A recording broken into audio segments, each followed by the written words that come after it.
Hello and welcome to my space. Today I am going to be talking about emotions. This is not scripted. There is no preparation in the sense that there is a classical order of things, and this is absolutely not meant as any advice. This is meant as how I perceive my emotion, how I experience emotions, and how I have come to understand what emotions are to us human beings in a body, and how we can utilize them and embody them to live a fuller life. Welcome. My name is Ghislaine Albina, and it's my pleasure to be here today talking with you about emotions. So, where I would love to start is talking about the fact that I decided to address the topic of my emotions at one point in my life because, well, they were clearly not aligned with the rest of the world. And what I mean with that is that I often heard about my emotions, that they were very present. Well, just basically, I cried a lot and I was too emotional. Those are the two things that were repeatedly said to me in my younger years, but also as a young adult. And maybe also later in life, but I think I decided to not remember this. And as my emotions were clearly not right, because that's what the world reflected to me, I for many years tried to handle them, to lower them down, to make them less present, to make them less invasive for the others, and therefore also trying to make them less invasive for myself. Because how I understood the feedback that was given to me was that your emotions are too much, there's something wrong with you, fix your emotions, and you will become a better person. This was my understanding of things. And this wasn't only something that I thought as a child very innocently and naively. This is also something that I grew up to believe when I became a teenager, but also an adult. This was the belief that was anchored in me. And for a big part of my adult years, this is also what I tried to solve. How did I try to solve my emotions? I tried to not make them as present as they were. So I tried to not feel them, not have them. Whenever I would have them, to literally swallow them down, not express them, cramp in my body, hold them in, anything to not show the world that I was having emotions, which also meant walking away and crying in the bathroom. I remember a situation with my mother where she laughed at a situation that for me was not really laughable, and me feeling very hurt by her laughing and her make turning the situation into something laughable. And I walked away. I walked away because I was in tears and I just didn't want her to see my emotions. And what I understand now is that what also happened in that moment is that I didn't want her to see my emotions because I didn't want the person that had hurt me to try to make it better. So, from blocking out my emotions, I also started blocking out people and blocking myself out for my life, for the world, for being who I was. As you can imagine, this in time made me not want to feel anything anymore. So I looked for a way to numb myself. One of the ways, and the main way that I used to numb myself, was food. Why? Because food would give me the comfort that I wouldn't want to receive from other people. Food gave me the holding, the space to just be myself. Because it was always there. It was always there. It was always available. It didn't matter if I was happy, sad, or angry. It just was always available, always holding me, always being a very stable presence in my life. In time, food also made it so that I would feel bad. I would feel bad in my body because I would eat so much that my body would start hurting. Like literally, when I would eat, my stomach and my guts and my this whole belly area would hurt. And later, when I started gaining weight, my body would hurt, my joints would hurt, my ligaments would hurt, my knees would hurt, everything was hurtful, moving was hurtful, walking upstairs was hurtful. And so what I did was to choose the hurt over the feeling sad, over the feeling happy at one point, over the feeling angry, over the feeling disappointed. And so fast forward a few years later, well, many years later, because it has been a whole discovery journey for me, an amazing discovery story. So fast forward a few years later, I understood how my emotional system functions. And so what I understood from myself is that when I perceive emotions, when I have an emotion, I have the emotion in my whole system. I receive that emotion in my whole system. And I found out it was a gift, but the only thing I could relate to was actually nothing.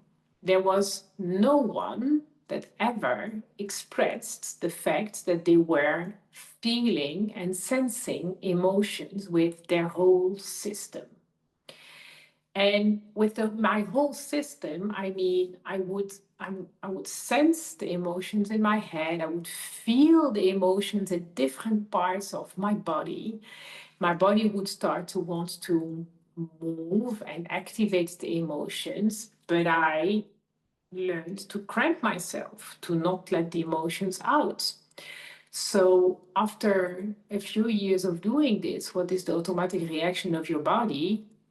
It starts in the mind. There's an emotion coming up. You feel the emotion and you go immediately into the hiding. You open that gap that you created, you hide the emotion in there, and you just don't look at it anymore.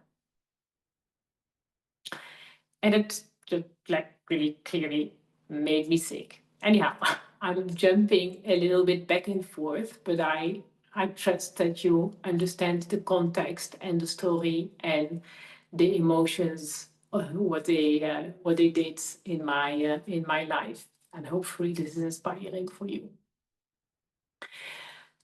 So once I understood that my whole body would feel the emotions, that it wasn't just something that was alive in my head, a sensation or a pattern or a thought, I could start to embody the emotion and let the emotions go.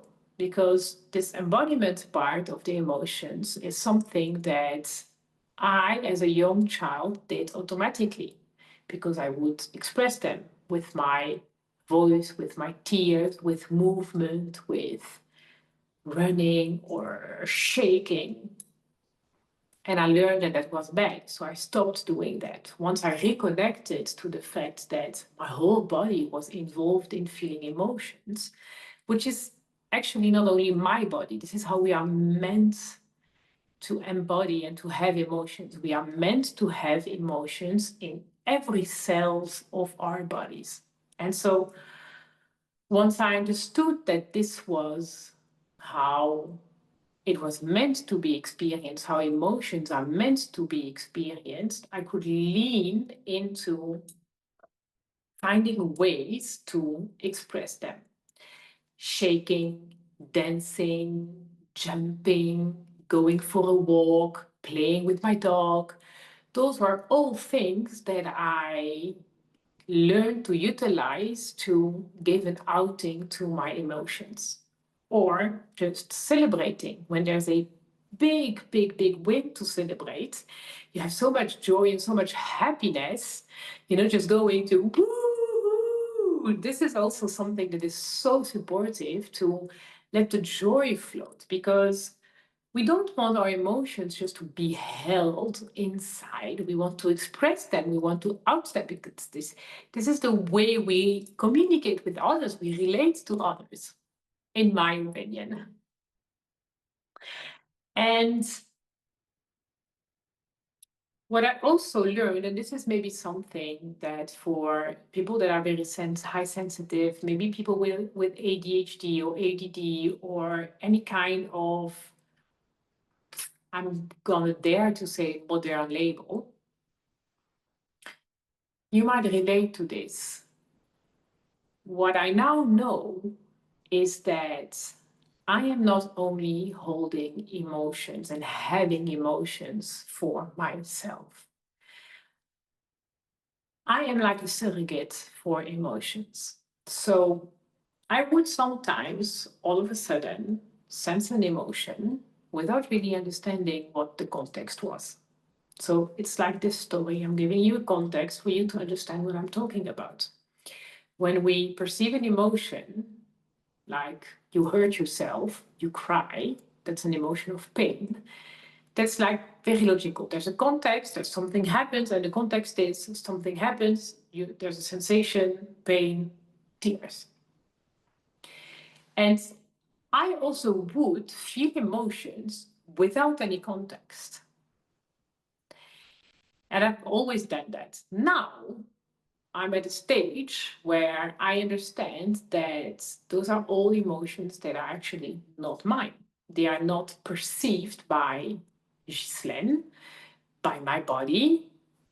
They are not, well, actually, let me rephrase this. They are not created by me. They are not something that is in my life or happening in my life or in my day, but they are perceived by my body. So my body is the receiver. Without me knowing, I'm the receiver of these emotions. And so back in the days when I was a young girl, having my emotions being felt in my whole body, plus having emotions of the collective presence that just were being brought through my system, that was kind of, heavy. I'm going to say heavy to carry, especially because I didn't have any tools to do anything with them. So I truly hope that me sharing this is allowing you to look for tools, or maybe you have children, young children, and teach them the tools to be able to embody their emotions in whichever way you choose to do that. There are many techniques for that. And so being a surrogate, I just want to add a little bit to that aspect of things. Being a surrogate is also being required and asked of me. I'm just going to talk about me, because there are so many people that do not dare to feel their emotions. So how I see it on a broader perspective is there is a whole scala of emotions. Those emotions, they help us to experience the world, to feel the world, to see the world. And emotions want to be expressed, want to get out. And when we don't do that, first of all, we store them in our system and in our bodies. And second of all, the emotions are going to look for a way out. It's like water. Water is one of the most powerful forces on this earth. There's no way water, if it just keeps on dripping and dripping and dripping and dripping in a glass, at one point, it's gonna flow out. It's an unstoppable force. And it's the same with emotions. So imagine that this glass is your body. The water are the emotions. At one point, they're going to come out and come out. But you're just doing this. You're oblivious for whatever is happening, whatever emotions they are. You learn to keep them in. So the overflow for me was overweight, eating and overweight. And my overflow of emotion also, I believe, was perceived by other people that knew how to deal with their emotions. And so this is what I am sensing now. This is what I'm recognizing now. The lot of my emotions were not only mine, they were also other people's emotions.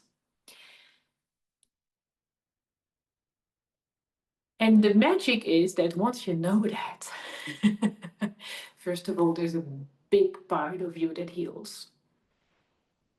Because I understood that there's nothing wrong with me. The fact that people around me couldn't perceive me, couldn't perceive my emotions, also had to do with the fact that they were not able to out their emotion and perceive and understand their own emotions. So it healed a big part of me. Once I embodied, I freed my body from so much, literally, heaviness. And now I understand that the treasure that I hold is that I am able to be a surrogate for other emotions so that it gets to be transformed. Emotions, probably you've heard other teachers saying, emotions are energy in motion. And the clue of this story is that so many of us do not acknowledge or let the emotion into the emotion. They just perceive something. It becomes an E, just an E that's there, hanging, floating, and at one point is overflowing. And you don't let the motion be present. So that's why most of my work is focused on embodiment. It's all motion. It's not about not having the emotions. It's not about keeping the emotions in, not letting them be seen, or healing and becoming this holy person that is so stoic, there's nothing that can touch me. It's about whenever the emotion arises, letting them move through you, letting them move you, so that the emotions become your ally and don't stay your enemies. So my invitation for you today is to find a way to get the motion back into the emotions so that you fully can embody them and live as the full person that you are meant to be. Thank you very much for being here with me today. I would love to hear your thoughts on this whole concept and ideology that I presented to you today. if you feel that this video and what I'm talking about can serve someone that you know, please feel free to share it with them. Thank you for being here. I will see you next time. Bye.